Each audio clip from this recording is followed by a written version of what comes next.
Hey, Will, Eric. it's been months. It's been ages, hasn't it?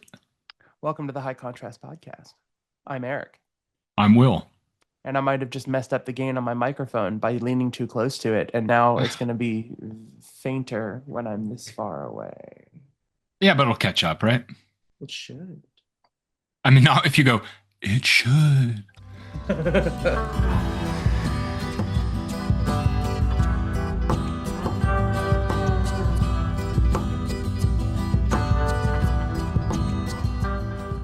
Right. Yeah, exactly. um, This is no longer politics. This is, well, I'm not going to get into politics because so far, politics, here's my thing. I don't post pretty much anything that ties into the revolution that's probably needed or the potential for any kind of war. I'm extremely anti civil war violence peace. Not that I wouldn't do what I had to be responsible. I'm not going to run from anything. But I don't believe that the reality of the mask that the internet puts on people is the way that we really live. I think there are so many people who are apathetic that we proved in the last election that only like 1/4 of the voting population voted for the current sitting president. And it was literally just through the lack of motivation and care that this person became president. And when I see people just not caring, I don't buy into the war is on its way kind of things. And yeah, I, again, we won't talk much more about this, but I eh, respectfully disagree because the people that care enough to incite violence. yeah, Uh, and if you look back in 1930s and 40s Germany, for example, most of the population didn't care, and that's yeah. how they ended up. How they It ended is up. true. The people who are taking action are the people who affect change and affect the world around them. Like that is true. Um, But I do think more people are good. That more people care than. and I think we live in a world where something like Alex Peretti can happen. And the truth is, we have eyeballs. So the government and news media cannot control information the way I think we have proven the way that they used to. People aren't as likely to get away with lying as long as we're all astute and we stand up and we speak the truth about things. Um, It's funny you say so, that because that's one of my favorite movie going experiences of 2025. well, yeah. What Yeah. was that? Superman. Aha! Yes. That's it. That's it. You just really Well, enjoyed that. it's that this to me, the previous Superman movies have been good or bad or whatever, however you feel about it.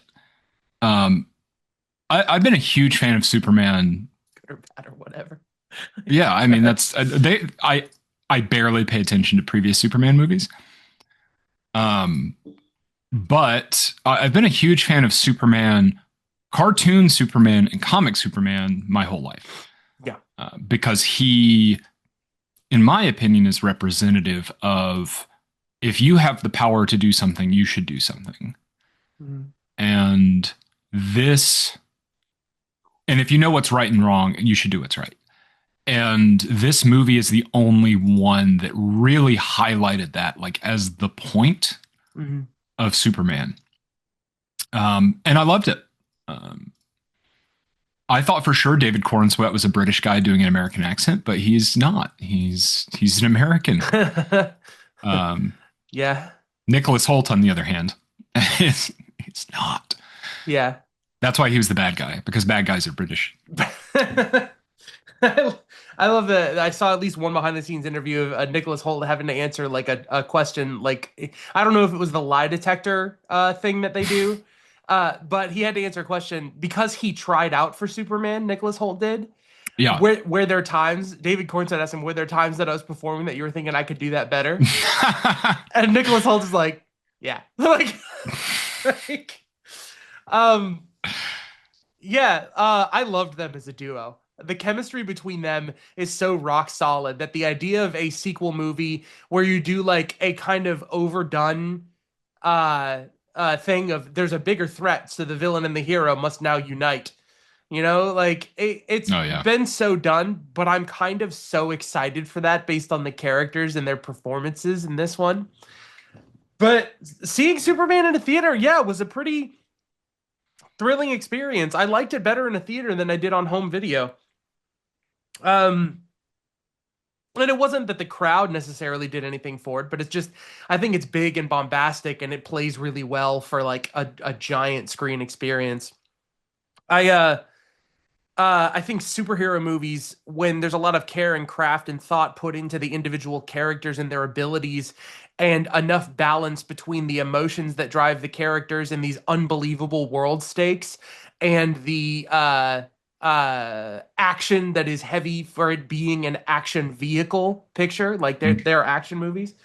I think you get some of the best movies out of that, and I think Superman does that. I've just started to rewatch all of the MCU Spider-Man movies. So I didn't watch Civil War, but starting with Homecoming, and then I got to Avengers Infinity War, and I'm gonna watch Endgame, and then Far From Home, and then No Way Home. Because they're sitting on this, even though the trailer's already been leaked. But the new Spider-Man movie that's coming out this year in July is being directed by the guy who directed Shang-Chi and most recently Wonder Man. Hmm. Will, if there's ever a reason to shill out like $7 for the basic like ad package or whatever of Hulu and Disney and watch a TV show, Wonder Man is one of my favorite things in Marvel, and also one of my favorite TV shows from the last several years. Really? It is, the episodes are just about a half hour a piece because they have like chunky credits. So when you look at it and it says it's over a half hour, it's like a lot of credits. Hmm. And so it's 8 episodes. So you've got like just under 4 hours of story. And it is just about a man who wants to become a star. So he tries out a superhero movie. Problem, he is a superhero. He has powers. Uh-huh. But if he even remotely gets on the public eye for having superpowers, he can't do his job. You can't be an actor. You're too much of a liability. There's history with superheroes being on film sets and they cause insurance to go through the roof and nobody will afford the cost of it. Right. So Okay. I like he that. he ends up pairing with a mentor, Ben Kingsley, reprising his role as Trevor No Slattery, way.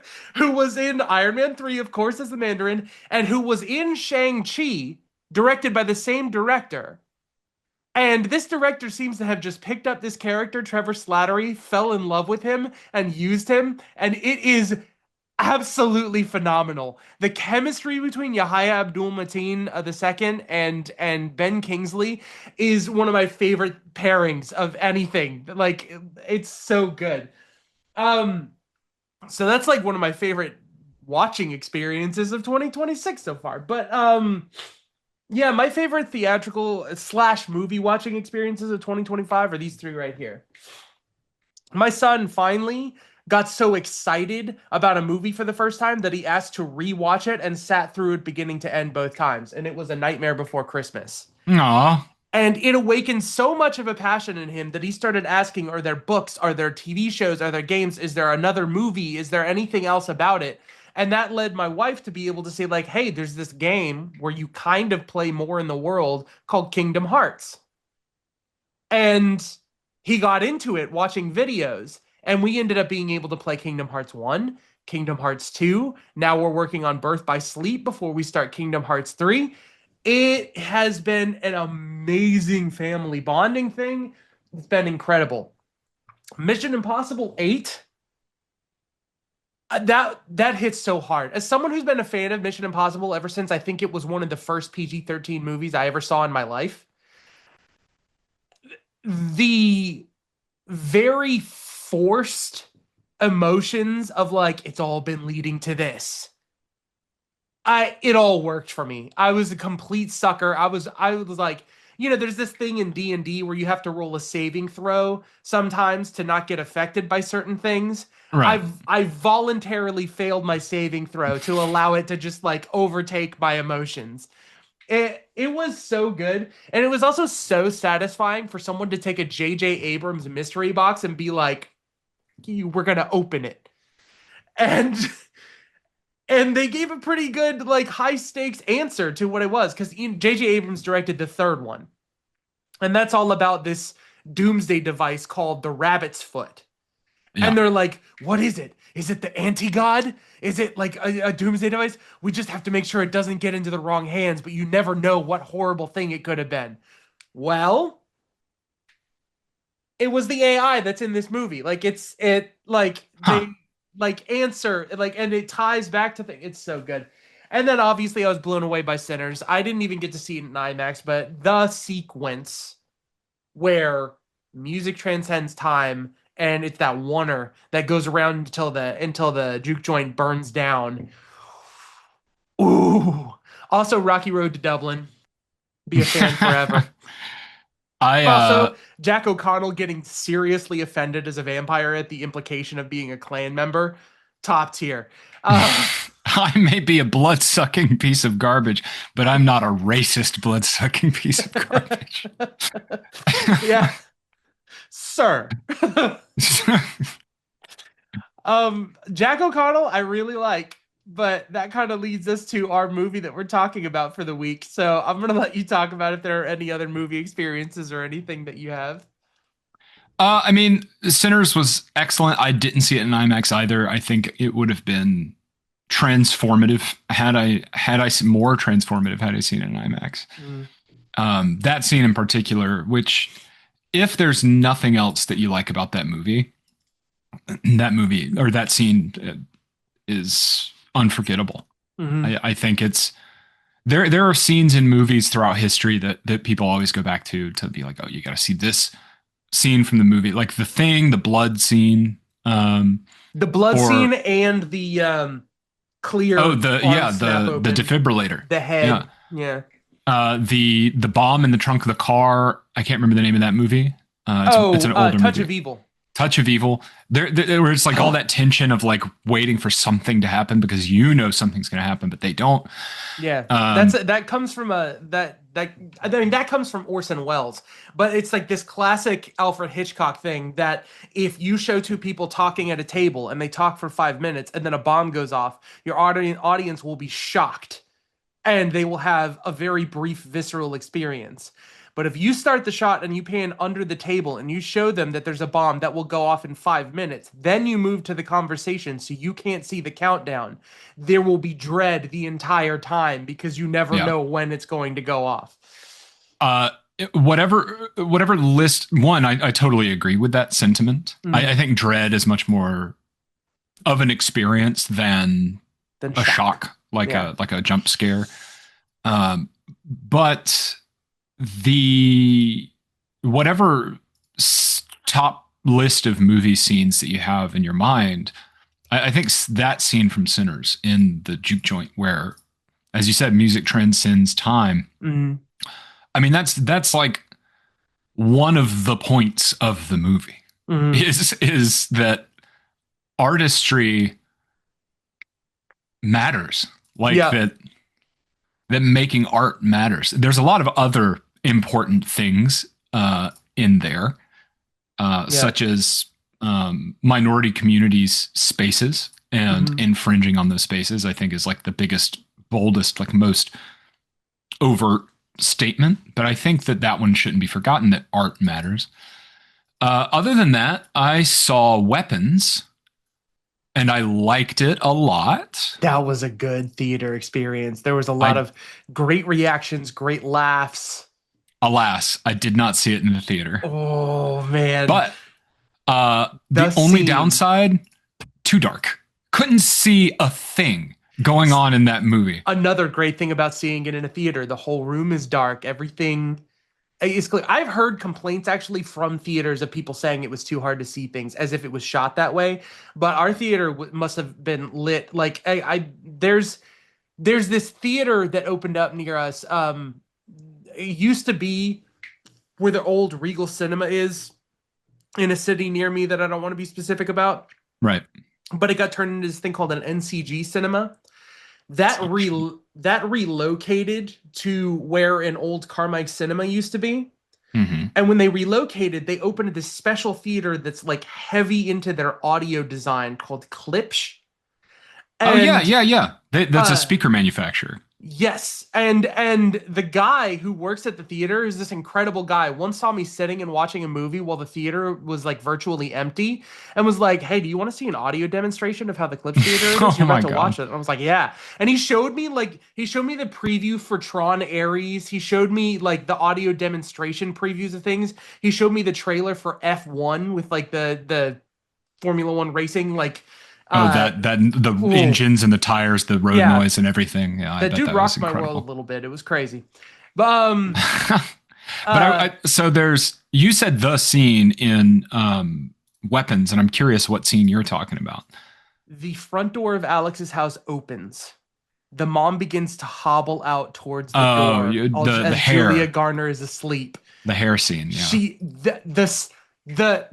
the tension in the theater and the tiny little gasps and things when she went off screen and you heard because the door opened in the back. Oh, I it don't know was about so you, but if good. I'm staking someplace out, I'm locking my doors. Yeah. Um, but honestly, so like if you want to talk about like, is this movie groundbreaking, for example?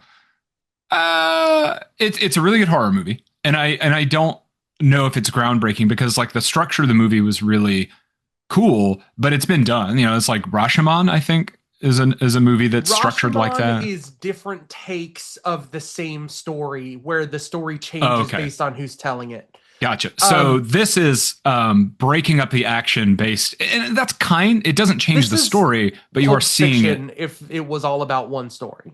Yeah, that's fair. That's a good way to put it.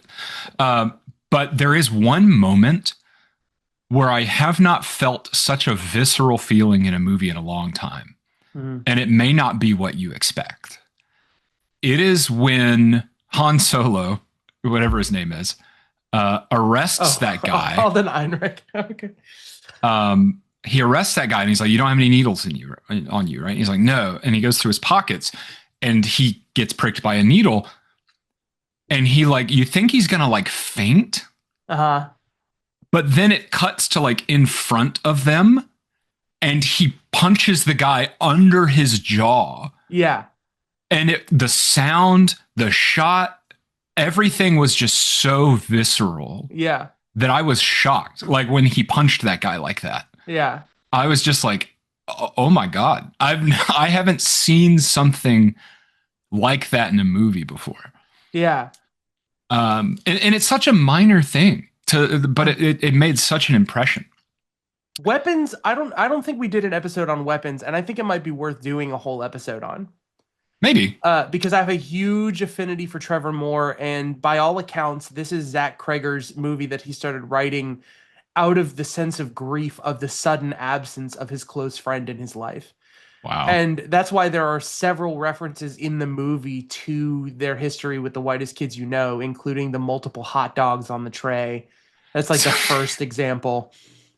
You Um, love to see two men in love and they sit down to eat 7 hot dogs and chips and pretzels. have you ever seen the sketch that's referencing? No. Trevor Moore is a doctor, and Tim Williams, I want to say, is a patient, and he's just run me through your typical day. Like, well, I have like a hot dog for breakfast, and then on the way to work, I think I stop by and I probably eat another hot dog, and then, I probably have like 2 at lunch, and then and he's like 4 hot dogs, like The doctor is saying that. yeah, Like, and I think that's about it until dinner. It's like, whoa. What about on your way home from work? And he's like, oh yeah, I guess on the way back I have like another, and he just keeps adding to it. It's, I see. I did not know that. yeah. That's good to know. Well, this is your reminder, by the way, that the writer and director of Weapons, right? Zach Kreger Mm-hmm. used to be in a comedy troupe called Whitest Kids You Know, Yeah. which is That just recently, through a boutique label, released their entire show in a Blu-ray box set. Wow. that I really want to get, but even because before Trevor died, I was such a huge fan that I was following them after COVID as they made this resurgence of streaming online together, Mm. reviewing their old content and doing some new content. They actually the module that I started running D&D with, they used to do a D&D show, Oh, wow. and it was crazy because we had watched their show and it was hilarious. And then we started running our module and we realized we were running across the same plot hooks and things. And I was like, oh my gosh. Like, I was a huge fan. And even they are like, yeesh, that show didn't end the age well. Like there's some sexist, like insensitive, like it, like not even like, oh, you have to appreciate it for its time. They were going for shock value at the time, and it Right. went wrong. So Yeah, it happens.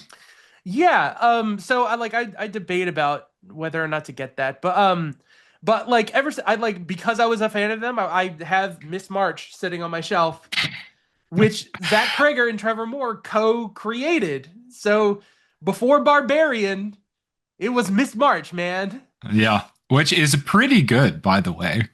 You think, I there is a specific stretch of the movie, which is funny because I they never specified what stretch they said, but in talking about Miss March, Trevor Moore and Zach Kreger said there is a stretch of the movie that they think is good. And for me, I believe it is from when Trevor breaks Zach Kreger out of the hospital through being chased by firemen, uh, like to a certain point. I can't remember. It's been a while since I've seen the movie. But like I think I can pinpoint what stretch of that movie actually holds up as like this is like fully vibing entertainment that like works really well. there's I remember one. I remember smatterings of things from the movie, Yeah. but the funniest thing to me was on the tour bus when they hit a bump and the woman goes, she bounces on the bed and then bounces out of the window of the tour bus and he's shocked and he slowly closes the door. It's so funny to me. And Yeah. it's awful. I don't like to laugh at, she could have been fine. She was. I think she comes back with a neck brace later on in the movie. Oh, good. Perfect. Yeah. So I feel I'm fine laughing at it now. I almost think it would be funnier if you just never saw her again. Like it's awful, but but because she literally goes and anyway. Yeah. So there was another movie that came out last year. Segue. There was another movie that came out last year. Oh my gosh. But I did not see it until this week. And that was oh, that's the camera. That's my mic. Hello. That was 28 years later. Bum bum bum. Jack O'Connell Part 2. Oh yeah. So yeah, you mentioned him in Sinners, and then you mentioned that would come back when we talked about our movie. And that's the movie we're talking about today. So if you made it this far in the stream, congratulations. You got to the reason we're here, the title. It was pretty good. Okay, I'll see you next time. I loved 28 Years Later. Obviously the ending is so tonally off base with the rest of that movie and is such an egregious hook of like, we're going to continue and do another movie. Get ready. Like it was so out of place. If it happened anywhere else in the movie, it would have brought the movie down. But because it's like, it might as well be it might as well be a post-credit scene. Yes. But I guess Danny Boyle was like, nah, I'm just gonna put it at the end. I think it's fine. I think I know why. Because if you put it in a post-credit scene, a bunch of people aren't gonna see it. True. And if you go straight into a second movie and all of a sudden that kid is with this cult, right? It's going to be like, what is this? What happened to this cult? Which, by the way, the fact that it's also bookended, because Jimmy is the kid at the beginning. Yeah. And then Aaron Taylor Johnson, is that his name? Yeah. Is Jamie. And you're like, Mm, oh, does he go by Jamie now? Is that a different guy? No, Jimmy is Jimmy. yeah, He's just completely grown up and weird now. yeah. Um, oh yeah, by the way, you said you loved this movie. Uh, it might be the best of the series. Then some fighting words for some people on the internet. So I saw 28 Days. Oh my gosh. Okay. Um, I saw 28 Days Later. Somebody let me borrow the tape. And then he was like, actually, you can keep it. I hated this movie. And I uh, was like, okay. And I watched it. I was like, that was really good. What is this guy talking about? yeah. Um, and then I know a lot of people who's it's their favorite movie. And I really like 28 Days Later. It Mhm. has kind of aged a little bit. It just, in a weird way.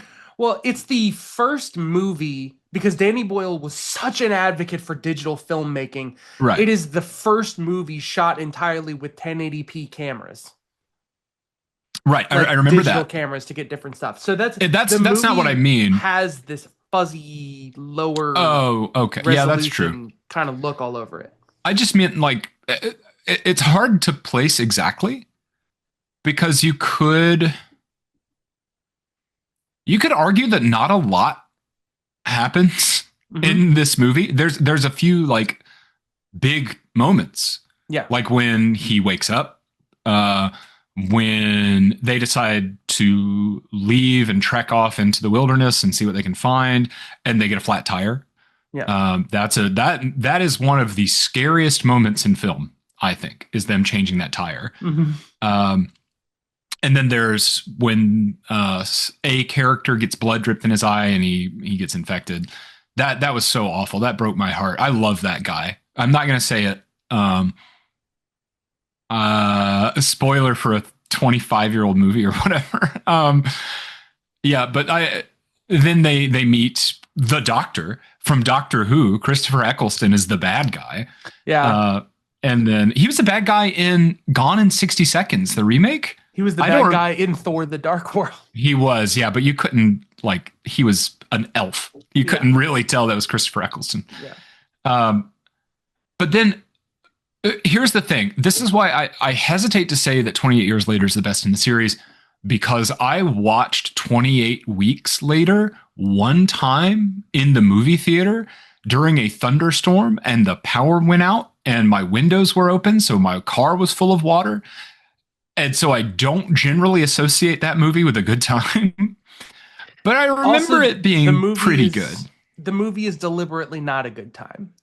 You follow a guy Oh, who made a really kind of ugly decision about his family in the sake of like saving himself and abandoning other people, and you're supposed to feel kind of like mixed and bad, and then spoilers, that guy ends up infected and attacking his kids. So like he kind of gets like some he redemption, but gets he doesn't infected because really. he breaks quarantine. Yeah, yeah, So he made it's another decision and it resulted in it really is uh kind of a film noir that does not have any of the huh. staples or hallmarks that would make you identify it as that. So you're kind Mhm. of waiting on this kind of zombie action thing like 28 days later, and instead it's this ugly kind of tragedy.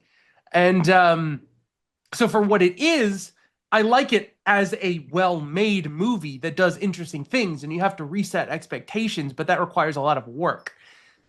This is a little unconventional, builds new rules into the world, delivers on the emotions at every step of the way. I'm fascinated with the cultures of the survivors and the doctor in the woods, and everything about this world makes me want to explore it, even the scary parts. And it's just to me bringing back the spirit of the first movie by making the filmmaking screw all of the rules of like traditional like shot, reverse shot, dialogue, and wide set action sequences and all this stuff. Like the choice of camera positioning, those moments where a character moves and it like stops and it like flashes around what they're doing, Bullet time. those are iPhone 15s. That is a rig of iPhone 15s snapshotting That And was in that I took notes. I was like, bullet time's back, but not yeah, like a whole 360. It's just like a yeah, brief angle change, and it's cool. yeah. I also there's another angle change not on that axis. Anytime there's like a character performs intense violence, it'll like Dutch for like Hmm. a few frames. Yep. Like when Aaron Taylor Johnson is holding that knife and he's like gripping it, it goes and it Hmm. because because God, Yes. this is such a well-made movie because you've associated that with violence before that point. Mm. It's like, oh, what is he going to do? But he doesn't Yeah. do anything, and it's so good. Yeah. Um, but yeah, bullet time being back was insane. Like Yeah. the when someone an infected would get struck by an arrow, for example, it would go to the Yeah. back and like show you the exit wound. I should have read my notes before we started, but I didn't. Um, Why? Who you trying to impress? me dog. Um, so the intercut like Spike, it's his first time going off the island because they have an island with a very long causeway, and at high tide, the causeway is inaccessible with a rip tide, so they're protected from infected. During low tide, they watch. They probably watch all the time, but during low tide, they watch for infected, and they're heavily defended. But they send people out to scavenge, to harvest, to whatever they need to do. And a child is going out with his father, Hmm. First time and out. first time out. And so you said, by the way, that it eschews like some traditional things. I think also it boils down to a genuine classic 3-act structure. You have Jamie and Spike. Now, You have Spike and remember, his a mom. three-act structure is 4 sections. And yes, it still works for this. What's the fourth? Act 2 has a turn in the middle. Okay, yeah. So you have Jamie and Spike going out for the first time. You have Jamie and his mom going out. And then you have Jamie and Dr. Ray Fiennes. I don't remember the character's name. Hmm. Kelson, Dr. Kelson. Hmm. Um, which I loved Ray Fiennes. I have never felt, I'm not a doctor. I should have been, but I'm so lazy that I never went to college. Um, I have never felt more of a connection to a movie character Hmm. because he's just like, oh yeah, I shot him with a dart. Hey guys, like, because you remember talking about how if an alien ship landed in front of me and an alien stepped out down the ramp, I would be like, oh. And that's what my reaction would be. He's just like, oh, sorry, I look like this. I'm covered in iodine. Yeah, yeah, And like he's just like, hey guys. yeah. I loved Dr. Kelson, but I was saying to you a little before we started recording that everything in a movie should matter if you care about the movie you're making. And you might argue like, oh well, Wait, sorry, I'm gonna pause you real quick. Act yes, 1, he's out with his dad. Act 2, he ventures out with his mother. Turn of the act, he finds Dr. Kelson, and there are some sad things right. that happen. Act 3, get the baby to safety. I don't know because that's such a short part of the movie getting the baby to safety. That's what an Act 3 is. In a traditional like screenplay rule of thumb, Oh, Act 2 uh, ends with the climax and then you yeah, wind down. yeah, the 90 minutes of movie is supposed to be like 20 minutes Act 1, an hour Act 2, 10 minutes Act 3. I think. Okay, in that case, then yes, that's fair.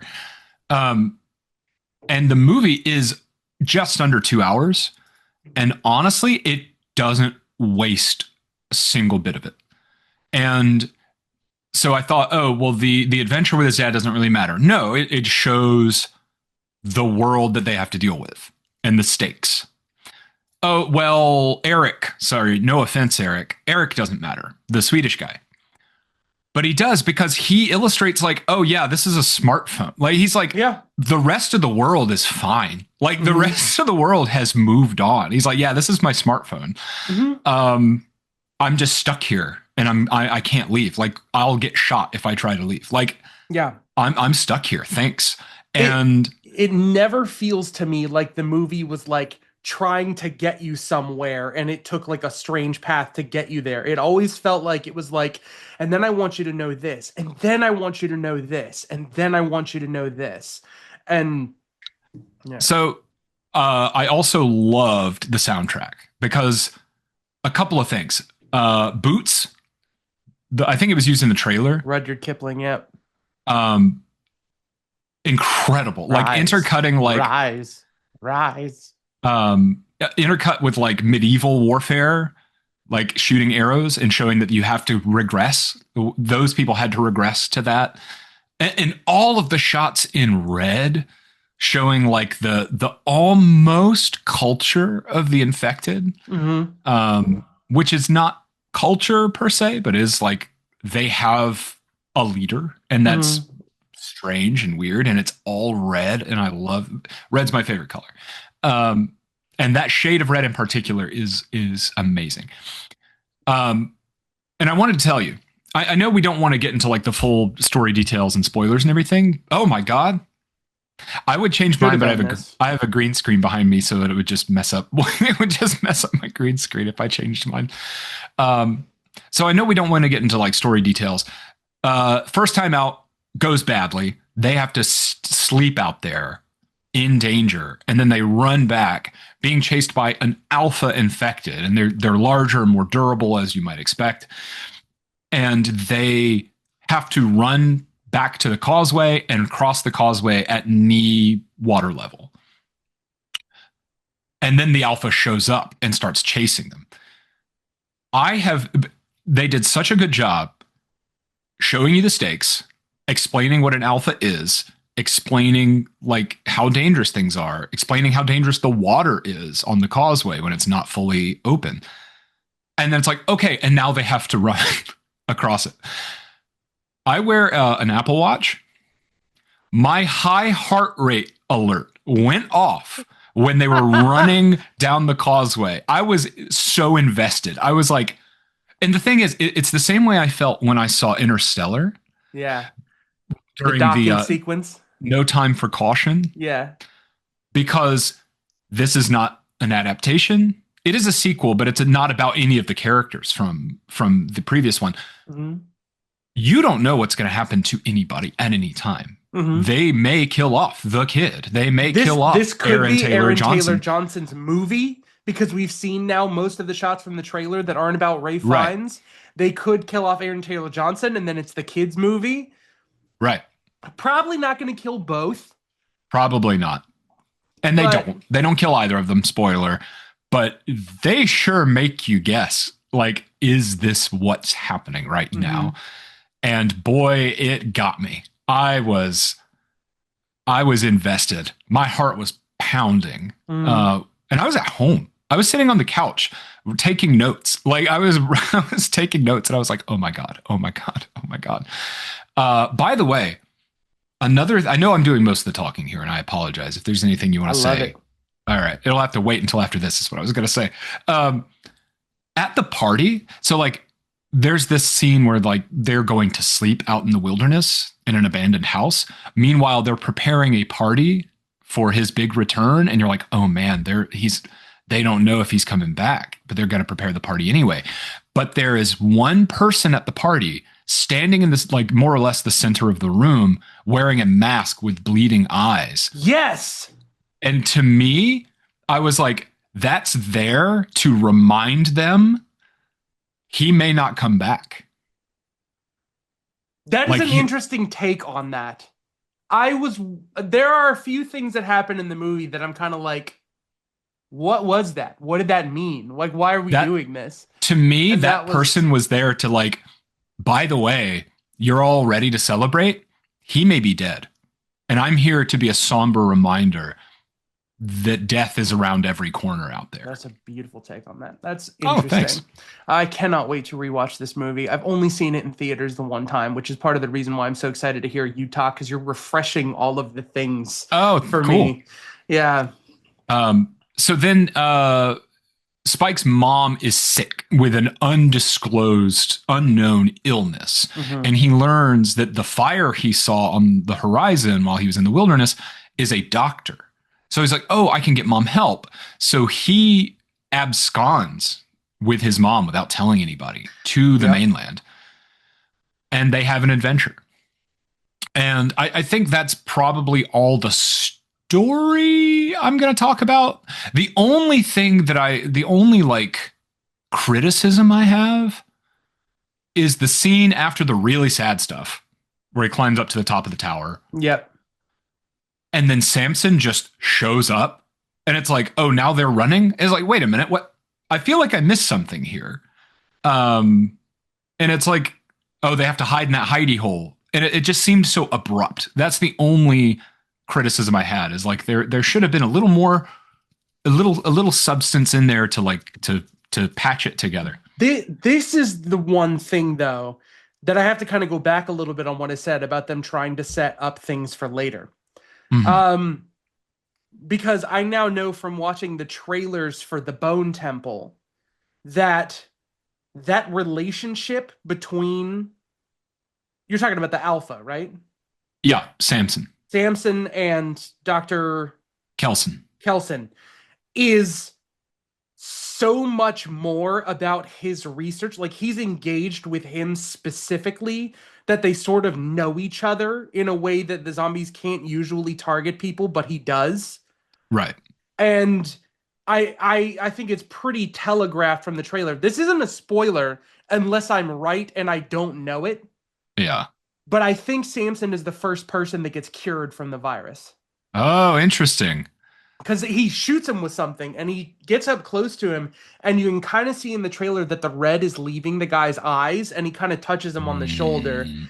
And it's like, so they're kind of laying groundwork for like, yes, Samson will invade this guy's personal space, even though he uses iodine and he does these things to kind of like protect himself. Um, because and it's supposed to tip you off that there's something more to their relationship. Okay. I haven't watched the trailer for the Bone Temple. Mm. Uh, is the Bone Temple referring to Samson's dong, by the way? Because that guy, holy hell. The first time he shows up and like fights the like NATO or Swedish military, whoever they are, I couldn't focus on the action. I was like, holy hell, that guy's hung. Okay, I lied. Two criticisms. Okay. As an avid, not avid, I guess, because I don't go to the range or anything, but a connoisseur of firearms. Presumably, those soldiers are using 5.56 rifles or 7.62 NATO. Those do a lot of damage, and there's like 6 of them. They could have taken that group of infected in the little waterway that they were running down. They could have stood their ground. But that said, again, I think that another reason that Eric showed up in that movie and that the group of military guys showed up was to juxtapose how the military's training in the abstract of dealing with the infected and the islanders training in the practical of dealing with the infected. The islanders are harder and like what's the word? Steel nerve, like nerves of steel. Like they have to turn and fight or they'll die, and they have to deal with it all the time. And you compare that to these military guys, and they run, even though they could outgun the infected if they were as disciplined as the islanders. So I give it a little bit of a pass, but I will say, if as someone with little to no military training, but knows how to use a firearm well, I feel like I could have taken them on. Like with a couple of magazines at my disposal, it would be hard and it would be scary.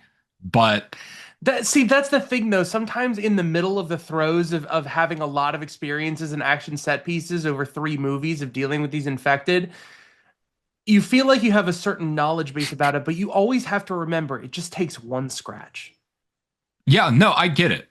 But also, there were like 6 guys with at least 3 magazines Yeah, each. So yeah. they're that's what, 6 times 90, that's 540 rounds. And it should only take a couple of 3 round bursts per infected. And Except for I will say Samson. the other thing. I don't actually disagree on this point, but I'm just saying this for the sake of it. You also have to remember every shot is a chance to alert more to their presence. That's true. That is true. But I think they were just running scared. I think Yeah, that yeah, that is that's what what it that's what feels was like. going on. Now in the tunnel, Yeah. I can't criticize the fact that when Samson shows up and rips that guy's head off, Yeah. that they didn't do anything because they've never seen anything like that, and it was probably the most terrifying thing they've ever seen in their life. Yeah. Um, and that's why they didn't shoot him. Yeah. But 556, if the Islanders could get their hands on some rifles, they would be unstoppable and a ready Yeah. supply of ammo. They would be. But you're right. Uh, a um, a bow works better Because of in the the silence. stealth. Yeah. Yeah. Which, by the way, this is a great opportunity to talk about suppressors in fictional media and how they don't sound like tweet, tweet. They sound like bang because it's still a gun going off. Hmm. Now, there are some out there where the suppressors are integrated and are very robust, and you really can't hear much more than the action of Like pop. the firearm. Yeah, it's the bolt going like, but it's still louder than tweet tweet. Yeah. Yeah, it's not a laser gun sound. I have fired a suppressed 556 and it was still loud. But then I also, so the things you're hearing, okay, I'm sorry for turning this into a lecture about firearms. You can cut all this. And if, by the way, I say that and then it just shows a test pattern and goes beep, like, and then cuts back to, I'm fine with that. That's funny. It's not gonna happen. But okay. But what you're hearing when a gun goes off is multiple things. The action, it's the bolt going like clack clack when you fire. You're also hearing the explosion of a bullet. But what's really loud is the gas coming out of the end of the barrel, because that's how a bullet works: is you strike a primer, it explodes and shoots out, and you're hearing that explosion gas coming out of the end of the barrel. But you're also hearing the bullet breaking the sound barrier. Mm-hmm. So there are multiple things that are making noise. A suppressor only mitigates one of those things, and that's the gas. Basically, a suppressor is a tube filled with something called baffles, and that allows the gas to get trapped into little chambers before it exits the barrel. Kind of like a muffler on a car. It's basically the same. I think the inventor of the muffler is the same inventor, or his dad was the same inventor. I think I'd have to look that up. But it's sort of the difference between a balloon popping and letting the air out of a balloon real quick, because you'll still make a sound. It'll go like, but it won't go bang. So that's what's happening there. However, you can also fire subsonic ammunition, which doesn't break the sound barrier, and thus the crack of that bullet is also gone. And I have fired a suppressed 556 with subsonic ammunition, and it was pretty quiet. It was still like, like somebody clapping, but it was quieter. Anyway, thanks for coming to my TED Talk. Cool. All that to say, you are correct. They would alert more infected every time they fired, because the final thing, guns are really loud. Yeah. So here's the thing. My experience with 28 Years Later is I was blown away by the emotional ride and how everything worked so well, even though everything seemed so disconnected from one another. And I remember walking out with a huge sense of like I enjoyed everything about how this worked, but why and what was the justification?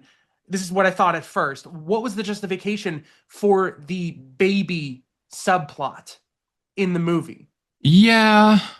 And I remember saying when I was done with the movie, like, I can't wait to hear reviews of this movie and hear other people talk about their interpretation of what this means, because I know my brain is just not clicking right now. And in the end, what I feel like it was is that the through line to the movie is a coming of age story. And you Mm. go from this kid playing the role of the child who is new to the world to protecting a child who is new to the world. And Okay. in that sense, he transitions from being son to, and I don't mean this in a gross way, but partner or husband, to like his mom, who is, taking care of her as an equal who needs medicine. So he becomes kind of Right. parentified. And then he's taking care of a Hang on. child. She literally calls him dad because of her mental state. Yeah. So I really think it's about the taking of this child's role into becoming an adult who has all of the responsibilities that anyone in his community had, and then going out into the world and making something of himself, and then just coming into and encountering this wild. You thought you understood the world, Mhm. Jimmy. Jimmy. We're not going to get to Jimmy yet.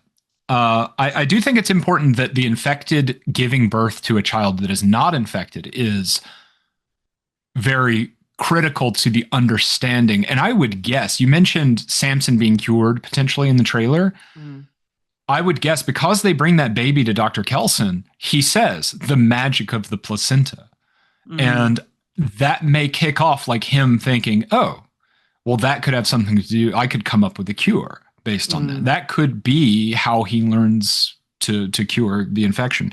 I mm, don't know that, but I do. There's a few lines in this movie. The magic of the placenta is one, and I'll run through the others when they're because they're just out of context. mm. But that one stuck with me. Of oh yeah, the magic of the placenta. It's the miracle of life. It's crazy how a baby gets made and grows and is born. It's insane. We take it as a matter of course, and it is, but it is also magical. Um, anyway, also that baby's hearing is completely gone Mm. because right after it was born, that guy unloads his firearm inside of an enclosed space next to a baby. Yeah. That baby's hearing is screwed. Um, but I get why people would say, well, what's the point of the baby? But I think it has more to do with the sequel, probably. But I think you're also right that now he has to he has seen, to quote the Lion King, the circle of life in its Yeah. entirety on just a couple of trips out into the world, and he Yeah. had to. That actually does relate to one of the lines I wrote down. His dad tells him, "Don't look away, Spike." Hmm. And I think that's good advice for life. Maybe not like the mutilation of a corpse, but when you see horrible things, don't look away. You have to deal with it. You can't Yep. look away. Um, since I brought up the lines, I'll go ahead and tell you the other two. There was that gas station where the S in Shell was missing. Ha ha ha. Um, but it also said Happy Eater, and I thought that was really funny.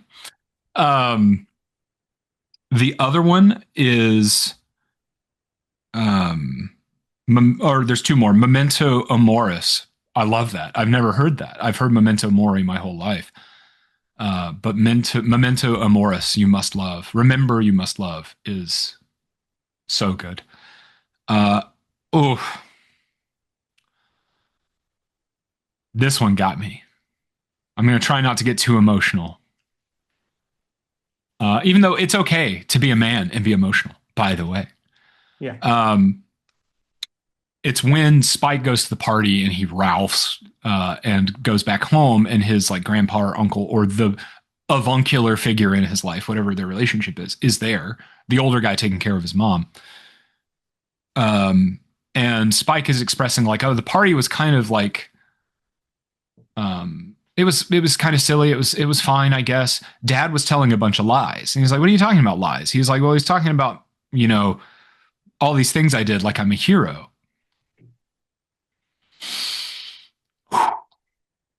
And his uncle or whoever replies, "I expect you are," to him.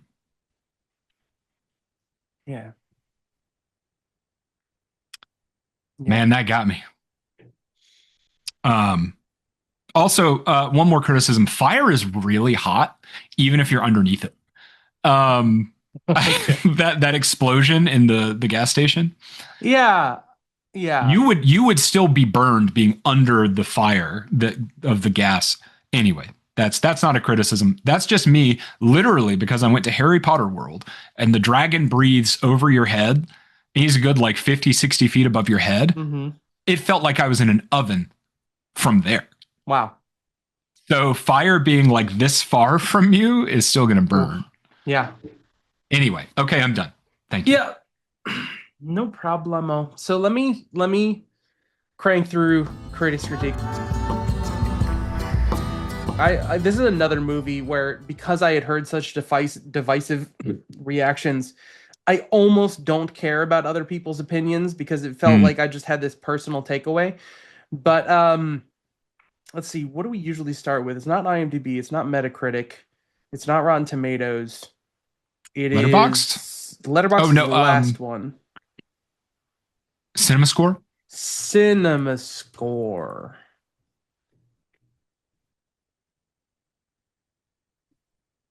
28 years later, B.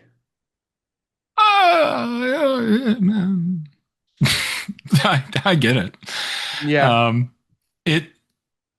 I think another thing that this movie does differently. I think we're kind of past the point where most movies, big budget movies, had to be like the biggest possible stakes. This movie is a very small story about a boy and his mom, and he wants to save his mom, and then he goes back home, and that's it. Like, Hmm. there's no like saving the world in 20 years later. There's saving the boy's mom, and that's it. Well, this is infuriating. Okay. I understand what you're saying, but I'm on Metacritic, and Uh huh. AdBlock Plus is like, did you know cookies collect your data? Block cookies now, and it has a little X icon, and it won't let me click X, and it won't let me get rid of it, and it's covering the Nice. the score. Would you like me to go to Metacritic? No, I got it. 56 critic reviews, if it will load. 77. Yeah. It's better than that. Yeah. But again, I'm Metacritic is like an aggregation of review scores, right? Like it's sort of like it is, but also and you're starting to see a little bit of what I was talking about. That's critics scores. So that's people who are like, I appreciate art. Yes. Um 643 user ratings, 6.2. that's too low. Still favorable, but yeah, so the people who like there's a review that's a 9 out of 10, an emotional redirection of the series that manages to scale back the story to a place where Boyle and Garland can do what they do best. Oh yeah, speaking of which, the duo of Alex Garland writing and Danny Boyle directing, amazing. Alex Garland should continue to write forever. I'm sorry that he's going to stop directing after the movie Civil War. The movie Civil War and the book, I'm starting to worry about this Black Box of Doom has shaped my worldview so much, and I will have to talk about it some other time. Um, Okay. I only wish they'd given more of an explanation as to the catalyst of the different mutations of the infection. That seems a little nitpicky. It looks like you gave it not a full 10 because you found something. You're like, I don't feel like this deserves a 10. Um, 3. This is from someone who I feel like you could look at the movie like this and you could say this. I get this, but I feel like you're not allowing the movie to work for you emotionally in a way that like you're appreciating like that someone made a work of art and you're watching it. The story Mm-hmm. feels inconsistent, like it was sewn. This is Rolfman 87. Like it was sewn from five Wolf. different stories together. Uh huh. The infected now act not like they are driven towards the humans, but more like they are acting stupid. It's also illogical in a dumb way. That WTF moment outright insults the audience's intelligence. The whole movie feels pointless. Okay. So again, if you look at this movie and you think, all right, he goes out with his dad, and then they abandon that plot, and he goes out with his mom, and that ends. And now he has to take care of a baby, and that's totally unrelated. And he goes to meet this doctor, but then that never really comes of anything. And then he's with this soldier when he loses his mom, but then that ends up not being anything. And then there's I always think when someone says that WTF moment that they're talking about the very ending. I don't Okay. Oh, understand. I mean, it is. I Oh, don't we didn't under, talk about we only touched on the ending. Well, I'm just gonna say I don't understand how that insults the audience's intelligence, but I Again, can the ending comes at the right time. The end. if you don't do any work to think about the movie and why that story is meaningful for the child as a main character, I can see you thinking this movie is disjointed and you're like, why did I watch this? Well, yeah, but I think that this person needs to revisit. I feel like such an a hole when I'm like, okay, so you don't understand how movies work. But if a movie is not some avant garde picture, the protagonist is meant for you to fill their shoes. Mm-hmm. And if you put yourself in the shoes of this boy, the journey makes a lot of sense. It's like, oh, well, I learned there's a doctor out there. I need to come of age. I need to go out there and leave the island. Oh, while I was out there, I learned about a doctor. My mom is sick. The doctor can help. My dad doesn't want to do it, so I'm just going to take her with me. Oh, we met the doctor, and that stuff happens. I really don't want to say anything, but it is so good.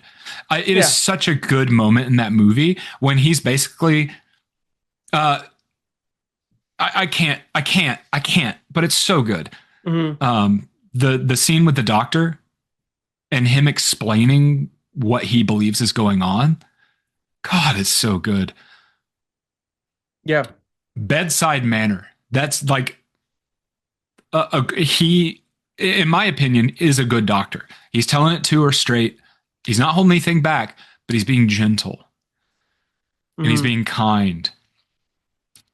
Anyway, Yeah, I disagree with like every negative review that I'm reading. Is people saying like, "Oh, good performances, horrible script." I'm like, "What the hell what are are you you talking talking about?" about? Like, everyone who says the story makes no sense and is pointless, like I'm like, then don't Then go watch something else. I mean, Sorry. the movie was sold to you as uh survival horror and there was going to be a military presence and there was going to be a kid and his dad trying to go survive the zombies. Like what I don't understand what you thought you were going to get that you didn't get from this movie. But I Oh, might just be blanking on real, I don't know. real quick. You mentioned survival horror. That's something I wanted to mention as well. The design language of them, the islanders leaving the island and going to range and forage, Mhm. very Last of Us. Very. There's a game called I Am Alive, and it feel like those two games have a similar design language. I Am Alive kind of didn't take off like The Last of Us did. Mhm. But that, like they have the backpack, they have layers of clothes, they have a bow slung on their shoulder. It reminded me a lot of The Last of Us and I Am Alive. Mhm. Real quick, IMDb, it no longer lets me read the user reviews, or at least I can't find out where to do it. Maybe I need to do some research, but Let me see. I just looked at the microphone again. Um, Hello, uh, Mike. This is Mike. He's a good egg. Huh, that's weird. Yeah, I don't see him either. yeah, uh, You can filter by country. you can filter by country, but yeah, 6.6 out of 10. No, wait, And hang on. the thing we Oh, always, sorry. I'm looking at the wrong one. I'm the looking th- at the Bone Bone Temple. Temple. The thing that we always know about IMDb is that there are so many reviews. This one has 193,000 reviews. So you're always going to end up at like an average, like a 70 something, which Yeah. means this movie was reviewed negatively enough to start to tip that below 7. Um, so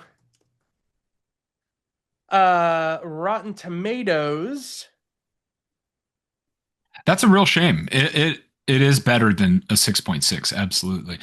I will say, I again, I can't see the reviews, but I'd be interested to know if anybody thought it was too woke or anything. Are we past that now? Are we done with people calling things woke and then No, giving but it a I negative don't review? I don't see that as any of the criticisms in the negative reviews or anything. Ah, okay. Um, Rotten Tomatoes, 398 critics reviews, 88 out of 100. Very Okay, that's on fair. on board. I would give that. Yes, that's pretty fair. 63% user reviews, over 5,000 reviews. Um, Did you say 63? yeah, no, yeah, 63. Yeah. Mm, no. So an example of a uh healthy tomato, a radical, free, and gloriously unhinged work that invites us to celebrate the existence of fearless, unprejudiced artists like Danny Boyle and his collaborators. Little pretentious, but I agree with that. Um, Go to the audience, 1 star. I don't even know where to begin with this confusing monstrosity of incoherent babbling and a mixture of confusing scenes. Again, someone who's like, I don't get how this connects to this. I don't. And Hmm. that end with a bunch of satanic ninjas. I okay. I mean, that is kind of what they are. Yeah. Well, it has a strong story at the start. Again, someone who probably was sold on the movie and liked the father and son bit. It kind of loses its touch after the first 20 minutes. The story doesn't make sense. What part of the story doesn't make sense? Why am I seeing this so much? So I think something that may be Lack of happening. actual plot progression?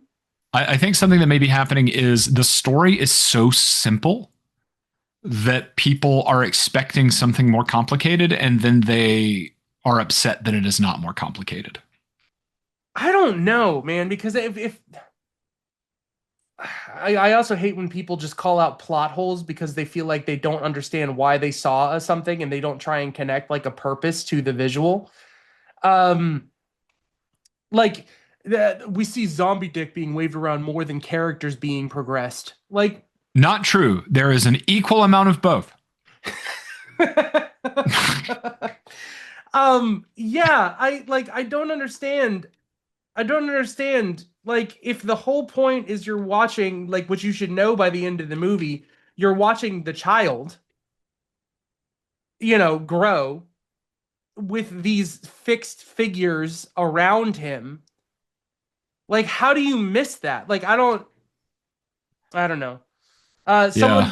someone disliked the directing. Well, then you're not going to like the movie. Like, he says, not enough of the style from the first two carried over. Okay. All right. Um, doesn't have the same raw feelings the first two. This does have a more tame, lived-in feeling. It doesn't feel like the tension and the disaster is like the threat is coming at you right now and constantly breathing down your neck. It does during certain sequences, but it doesn't have that all the time. So it feels like people are complaining it's not this other movie instead of reviewing the movie for what it is. Um, I expected more after the huge flop of 28 weeks later, but I will never watch Teletubbies the same again. Um, So when you said huge flop, I thought this going in a different direction. yeah. Um, But also, yes, I forgot about the intro being the Teletubbies and the yeah, kids yeah. getting progressively more upset, and then all hell breaking loose. That was really well done. Yep, yep, yep, yep, yep. All right. Search 28 years on my favorite website for this. It has become 28 years later. It has Brrr. 3.4 out of 5. No, it's at least a 4. Yeah, I agree. So across the board, I feel like it's just like too low. I hate everything. Alex from I Hate Everything gave it 4 stars. Now wait a minute, Alex. If you hate everything, why did you give it 4 stars? Yeah. Checkmate, atheists. Review by Patrick Willems, one of my favorite movie YouTubers. Never expected to be so deeply moved by a movie that also has a huge naked guys doing Sub-Zero's fatality to people. That, yep. All that checks out. Uh, Everything he said, the emotion, the dong, the Sub-Zero, all of it's in there. 1.5 stars. 28 years later is bad, very bad. The script feels like it's a spoof film and takes away everything that the original built and throws it away. Is this the Ricky that I know? I hope not. So many pieces of the puzzle make zero sense, and a third act that makes you want to walk out. Yeah, Really? okay. I depends on what you That consider was the that was third the act. most emotionally impactful part of the movie. Yeah, I agree. I don't know. You learned that Dr. Ralston, that's not it. Dr. Kelson is not crazy, and that he's a gentle, crazy person. Oh no, what? What have you found? Ray Fiennes is so damn orange in this film. I thought he was the fucking Lorax. That's Lenny. Okay, he is orange. As we've established, he covers himself in iodine, or as the Brits say, aluminium. Three, 3 stars. Tim Tam Titus starting to think the virus has Viagra in it. Okay, he wasn't hard, okay? He was Four. just a shower, not a La- grower. Lady Horatia, 4.5 stars. Memento Amori. Remember you must love. This is what post-apocalypse stories should be about. Not the death that we all face, but the love we all have. Hell Dang. yeah, brother, sister, whatever. Dang. You know why? Uh, Because that's the point of survival. The point of survival is not to just get scared and commit violence before violence is committed against you. It's the reason that you do that violence, which is the care you have for those around. Oh, okay. All right. yeah.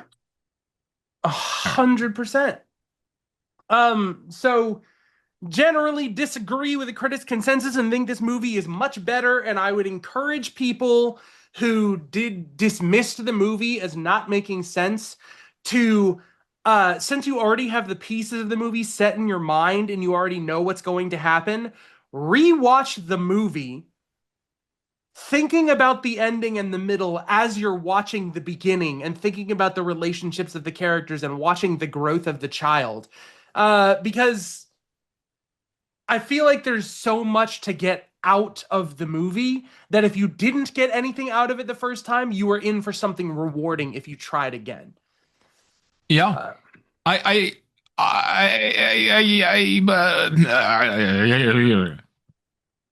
I agree. I was going to say, like, if you, so, okay. Hey, Eric, I'm going through a pretty rough time right now. I'm not going to lie. I'm not going to go into specifics, but I will say, you included, there's been a lot of very supportive people in my life. mm-hmm. And one thing that keeps coming up is mindfulness. And I think that that is critical when watching a movie like this, but any movie that you are trying to examine. If you just want to put on a movie and eat popcorn, that's cool. Mindfulness doesn't really matter. But if you want to examine a movie, and you don't have to just examine the movie, you have to examine yourself. You have to examine how that movie makes you feel and why, and be mindful of how you're feeling and how the movie is making you feel and what the movie is doing at any given time. According to a specific theoretical behavioral therapy practice, dialectical behavioral therapy, we categorize mindfulness as a certain set of skills that you can develop to handle certain. It was originally assigned for certain personality disorders, but it's used to treat a Mm-hmm. wide range of mental health concerns. It is also good advice for how you engage with the world around you. The what skills, what you Mm-hmm. are doing that is mindfulness is you are observing, you are describing, and you are participating. Mm-hmm. If you are passively watching something, expecting it to hold your hand and give you everything, then you are not participating in the art. There are movies that do that, mind you, There are movies that and do that's that. that's fine. And I think that language educates your brain to watch movies a certain way. Mm-hmm. Um, you should always challenge yourself to not let your muscles atrophy Mm-hmm. as someone who lives on Earth. I know you have to work hard at your job. I know you have to work hard taking care of your family. I know you have to work hard. But you also have to work hard at who you are as a person in the world and how you relate to people. And that does include how you relate to art and how human stories connect people to people. It's not nothing. I obviously am a huge film fan, so I you can consider what I say bias, but I the purpose of taking a movie like 28 years later and not dismissing it and participating actively and observing what's happening and describing to yourself what the facts are and being non-judgmental in the details so that you absorb something more from that art is that you can learn to understand what love means to different people, what love meant to the artists that created this movie, and understand that that means you're surrounded by people in your world who see the world this way, and you are a part of those people. You're not someone who lives in a vacuum on your own. It's so much more important than you think it is. And the how skills. So, what do? You observe, you describe, and you participate. How do you do that? um, with your whole mind, without distracting yourself, looking at your phone, talking to somebody, doing that. You put your one mind as if you're going into a state of flow, that thing where you love reading, playing video games, drawing, watching movies, and you lose track of time because you're so sucked and zoned into what you're doing. That is using your whole mind, non-judgmental. You are not looking for something with the intent of forming an opinion about it. You are looking at something to glean information from it that you can digest later. And you're doing it effectively. You are doing it in a way that is almost goal oriented. Like, my purpose is to consume this art. That is what I've chosen to do with my time. So I'm going to choose to commit to that instead of do it half-assed. Mm-hmm. So taking this theoretical approach to mindfulness, I would strongly encourage, like, it really feels relevant to me based on the way people are criticizing this movie. Not to take away from your personal experience and what mindfulness has meant to you in the life and the struggles that you're going through. But you struck a chord with something that I do for a living, so I had to go on a... This is your reminder that Eric is a mental health professional in his day job. So you should take what he said to heart, because he knows what he's talking about. That said, there are some things that came to mind. Well, one, thank you for going through that. I hope that it was as informative as, or I hope my firearms conversation was as informative and helpful. You get everything with this show. That's right. Whatever you want. We're experts on everything. Like, comment, subscribe. But the two things come to mind. You mentioned like other people's lived experiences. There is a phrase that I came up with on my own and then learned that a woman came up with it 100 years ago. She said it differently and better and more eloquently than I do. But there's an ethos in my life, and that is everyone is exactly the same and everyone is completely different. Mm-hmm. Another thing that comes to mind, more that I think that's important when watching a movie and forming an opinion about it, is because you are not the protagonist of life. You are, and you're absolutely not. You are a grain of sand in a whirlwind. But you are also the most important person in the world. It all depends on context. Mm-hmm. Nevertheless, somebody may have set out to create something like a movie with an intention to have an impact of a certain kind, but maybe they didn't. Mm-hmm. And then again, maybe it doesn't matter whether they did or not. But you have to remember that this movie is going to mean things to different things to different people in a given time. Now, if we were reviewing Die Hard, I love Die Hard. It is an action movie, but there's a reason it keeps coming up, is because it's such a well-made movie. You always know what's going on. Everything is logical in the context of the movie. Mm-hmm.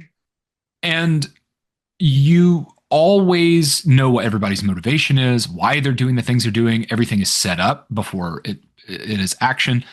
And I'm not so going to stop you from using Die Hard, but I'm always going to remind people that I think the number one peak movie in history to do this is Indiana Jones and the Last Crusade. that's another good one. The And first the first act provides all of the context, and from then on, not a single thing happens that isn't exactly what has to happen based on what happened before it. yeah, I can agree with that. But, people may lump Rambo 3 in with Die Hard as an action movie. Yeah. And those two movies, while both could be categorized as action movies, are so fundamentally different. Rambo 3 is, we need to make a movie that's going to buy us another swimming pool. Yeah. Die Hard was like, I'd love to have another swimming pool, but I'm also going to care about what I'm doing. Yeah. It's also, if you didn't know this, an adaptation of a book. I think it's a full It book, is. not a short story. Well, that's kind of what I was going to say is Die Hard was, I got some inspiration from a piece of art. I think something would work really well. We want people to see this creative idea we have, so let's cast Bruce Willis in it. Who, honestly, I don't think Bruce Willis was that big of a name until Die Hard. He at least wasn't that big of an action name. He was a modest actor at the time, I think. Yeah. So he so he's not necessarily the big box office draw, like he's right. It's not almost not like Sylvester Stallone when he's already done Rocky and First Blood and you're on to Rambo 3. Oh yeah, there's a big difference there. Also, by the way, First Blood, phenomenal movie. Yeah. I love First Blood. It is because Rambo, when someone says, "Oh, a Rambo movie," they think big action dumb. First Blood, he doesn't kill a single person in that movie. Arguably. He does throw a rock at a helicopter, the helicopter swerves, and a guy falls out of the helicopter. Yeah. But he didn't kill that guy. He maims a lot of people, but it's him going through a PTSD episode and telling everyone, leave me alone. His old commanding officer shows up and goes, leave him alone. And they just don't. Yeah. And it culminates in some of the best acting I've seen in a movie. And it's Sylvester Stallone doing the acting. Sylvester Stallone is a ridiculously incredible actor when he's not the director. And also when the movie isn't Rocky 3 through 5 or Rambo 2, 3. He's great in 4. He's great in 4. I didn't see 5. I don't know anything about 5. It's Home Alone, but R-rated. I don't know. Oh, really? 4 is the one in Myanmar. People have said. Yes, 4 is the one in Myanmar. But all of that to say, like, you mentioned, by the way, like a movie holding your hand. I think that's why Steven Spielberg, to use Indiana Jones as another example, that's why Steven Spielberg was so popular. He makes a competent movie that is handholdy enough to keep people's attention, while also being well made enough to get people that are more into the artistry of movies into the theater. Especially in the film culture that we have post-blockbuster era. Post-blockbuster. Wait, hang on. Sorry. You mean the concept of the blockbuster, not the video rental chain. Yeah. Okay. That is when the culture of film language began to shift to studios are trying to greenlight new projects based on combining factors that already made them money. Right. So the next new thing is also already a familiar thing. So then when you get something like 28 years later and you think, oh, this is going to be like 28 weeks and days, and the filmmaker and the writer are like, no, we made something because we got passionate about a new idea. Right. Then you get blindsided and you feel uncomfortable and you're like, yeah, why isn't my movie the way I thought it would be? And then... Indeed. Yeah. So anyways, any final thoughts on 28 Years Later? It's a good movie. What's Skittles O'Henry up to? He's been playing FTL, Faster Than Light. It is a kind of a roguelike. You are traveling across the galaxy and you are captaining a ship. And it's almost like D&D, Star Trek, and it's very simple. It's all two dimensional. It's all top down, looking at the interior of your ship, and if you encounter another ship, the interior of that ship, assuming you have the scanners necessary. And it's very hard. I have played it on easy a number of times, and I have not beaten it yet. I have gotten to the last area once. I've gotten close 3 times to the previous area. It's hard. It's really hard. I know a lot of people that play it um, have never beaten it on normal and can only beat it on easy. It's a little unfair at times. I think that it ought to give you a little more of a push in the methods that are most effective to winning. Mm-hmm. It does not do that at all. It just pushes you into the deep end of the pool and goes, "Good luck." Um, but it's fun. It's very interesting. Mm-hmm.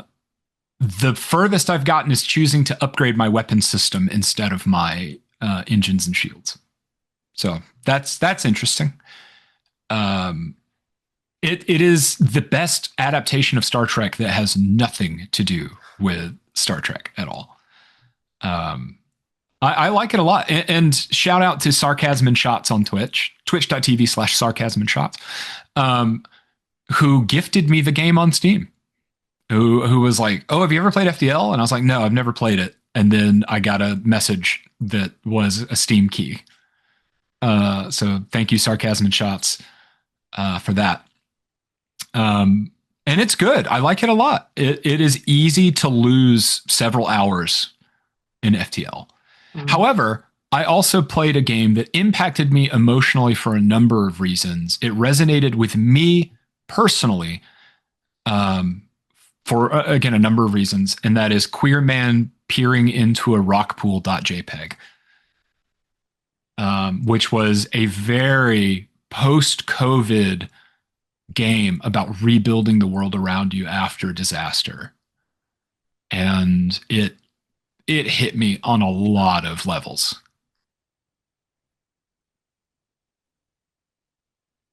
Segue. Yes. Do you watch Dropout? So that's College Humor, right? After they branched away from College Humor, they named themselves Dropout. I've watched, so my boyfriend loves Dropout. I have not watched a lot of it. I've watched some. I love the PowerPoint stuff they do. That's really all I've watched. Do you know what I'm talking about? The presentation show? The show where Smarty Pants. Yes, they have to give a slideshow and they have to defend. It's hosted by Reka and they have to defend their opinion on the thing. Yes. Yeah. So many things. Watch Dirty Laundry. Watch some of the original content they made. Game Changer is one of the best things I've ever seen. Make Some Noise is one of the best shows I've ever watched. Dimension 20 and Brennan Lee Mulligan, the person. So if Brennan Lee Mulligan ever steps his toe out of line, which I don't think he would, I don't think I would ever recover. He is a galaxy-brained genius. He is incredible. And his main thing that he does is he hosts Dimension 20, the Dungeons and Dragons / tabletop role-playing show that they did. And the reason I segued to this is because the latest season of Dimension 20, called The Gladlands, is themed not on D&D, so it's not combat-oriented. It's themed off of a game called Kids on Bikes, which uses a bunch of different stats and different dice to roll for different traits. And he is building the world collaboratively in between episodes with the players. It is Mad Max if the world was all about being in the post-apocalypse and trying to rebuild the world and make it better. It is all like, what if people cared and worked together to take a post-apocalypse and make the world work again and come together? It's like we're facing down doomsday. Okay, well, what if doomsday happened? How are we going to make things better? So anyways, back to what Skittles O'Henry is doing. Oh, yeah, FTL. most days. Also studying for the CompTIA A plus certification for IT on stream. So you get to Mhm. see me fail the tests about the Linux command line because that's the hardest part. The lowest scores I've gotten on practice quizzes have been about the Linux command line. Anyway, but excuse me.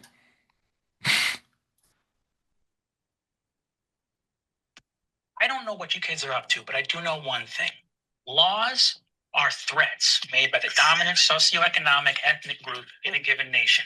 It's just a promise of violence that's enacted, and police are basically an occupying army. You know what I mean? Hell yeah, brother. I can get behind that.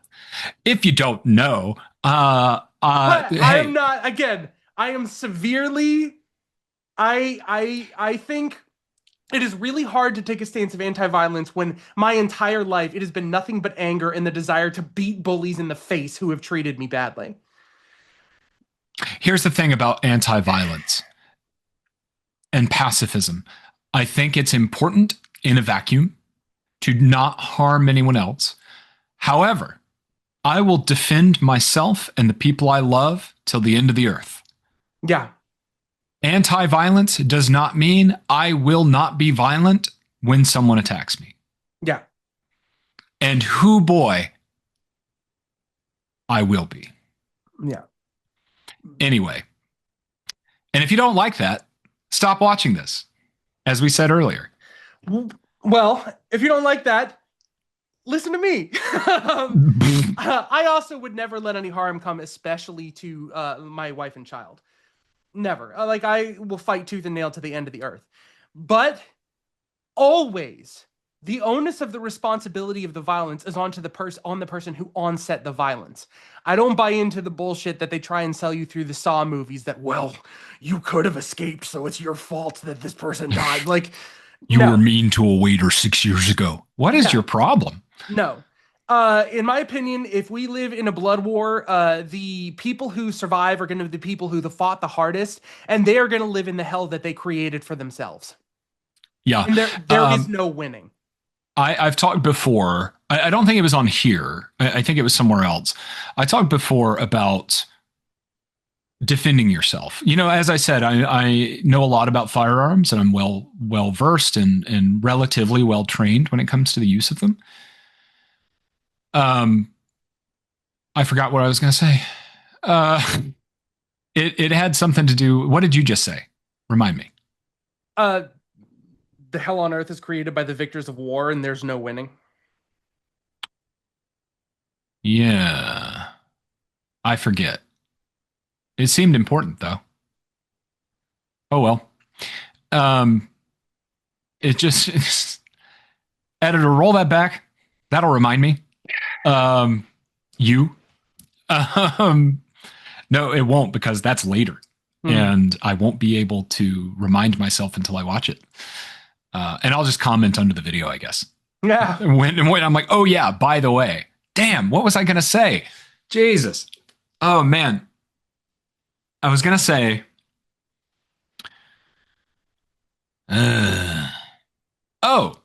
This isn't what I was gonna say, but I'll say it now. Firearms should be your last resort. Your first resort should be building a community of people that love you and that you love, and sharing resources. And another thing that you should do is maintain awareness of your surroundings in the macro and micro. To quote Mad Eye Moody, constant vigilance. Also, to hell with the author of those books. I wanted to say that earlier too. You talked about cancel culture. Being canceled, like the things that somebody has done in the past, is not as important as what they do when they're confronted with their past. Yeah. The author of the Harry Potter books utterly failed. Yeah. Doubled down, tripled down, quadrupled down on the things that she said in the past. When you give money to Harry Potter, you actively put chunks of change in the pocket of someone who is actively funding movements to suppress and demean and invalidate the lives of other human beings. That is absolutely true. Couldn't agree more. And that sucks. I'm so sorry. Yeah. Meanwhile, you have other people. I don't know much about Neil Gaiman, so I can't speak to that. But there's been plenty of people where it's like, "Oh, did you do this thing?" And they said, "Yeah," and I'm deeply sorry, and I would never say things like that now or do things like that now. I think that's more Neil important. Gaiman, it's sexual assault allegations.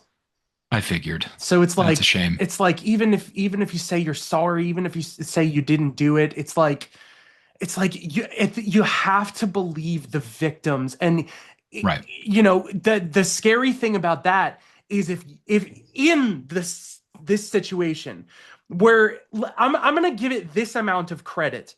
Neil Gaiman did something with someone and they were insecure about it at the time, and so they felt taken advantage of, even though that wasn't how it was socially understood by both parties. They are still a victim, but they are now caught in this horrible, precarious situation where they are tearing somebody down. And if they change their opinion and say, like, look, I don't actually like feel violated by this person, I don't want them to feel guilty on this, then the world comes down on them for being like liars, and it discredits other people who come out about the trauma that they went through. So they can't. There is no situation where someone can comfortably say, you know what? I accused Neil Gaiman of this. It was more complicated than that. I don't think he deserves to be canceled.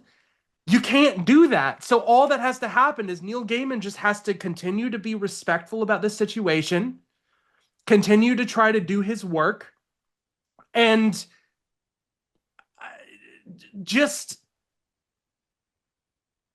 I'm sorry, but like, it seems by all accounts that you hurt people, whether you intended to or not. So that last part in particular is a tricky thing, and it's hard. You hurt people whether you know it or not. That happens. Yeah. And it's not about your intention. It's about what? Your impact. Yeah. So anyway, go see 28 Weeks Later, play FTL, play Queer Man Peering into a Rockpool.jpg.